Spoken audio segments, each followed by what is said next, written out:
Event identification and situation assessment are two really important components of an enterprise risk management program, whether you're starting one from scratch or whether you're refreshing a program.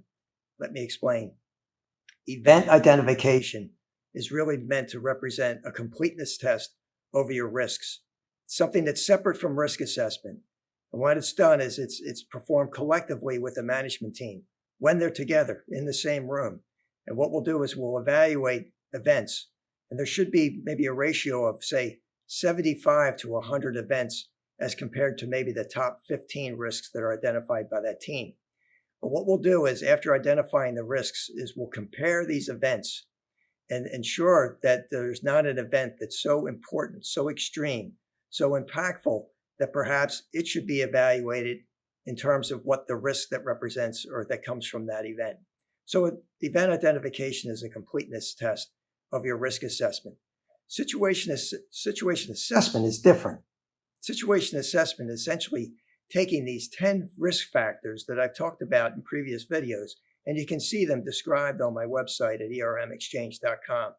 But it's applying these 10 risk factors to recent situations or problems that have occurred within the organization, say within the past 2 or 3 years, and it's generally with that same management team or relatively the same team.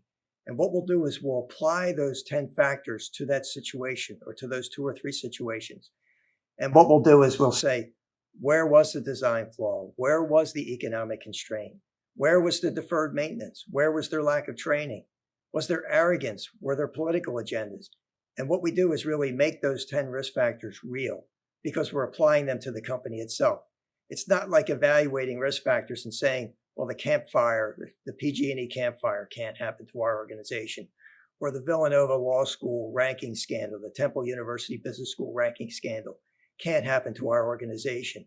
Train derailment can't happen to our organization. But when you apply these factors to your own situations, they become real. They become part of the thinking, part of the culture of the organization. So to learn more about how you go through situational assessment and event identification, check out ermexchange.com.